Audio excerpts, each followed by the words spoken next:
आप 9th generation, कैसे होता है कि 9th जनरेशन तक पास ऑन हो जाता है?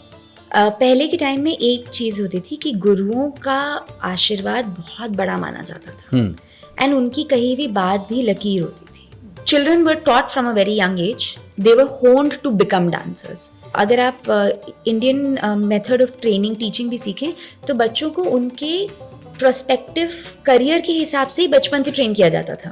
गुरुकुल भेजा गया, अगर राजा का बेटा है तो बचपन से शस्त्र विद्या सिखाई जाएगी. या अगर किसी ब्राह्मण का बेटा है तो उसको ग्रंथों में नॉलेज मिलेगी, डाला जाएगा. वैसे ही अगर आप इस घर पैदा हुए हैं तो आपको पता है कि आपको डांस करना ही है. गर्ल्स नहीं करते थे पहले, because this was a male dominated profession. But मेरे family में of the 9 generations legacy that we're talking about, it is only in the 8th generation, my aunt, my mausi, Vidushi Mamta Maharaji, who started performing Kathak professionally.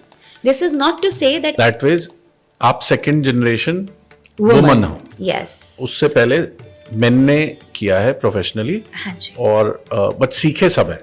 My grandfather, Nana, he lost his father at the age of 7.5.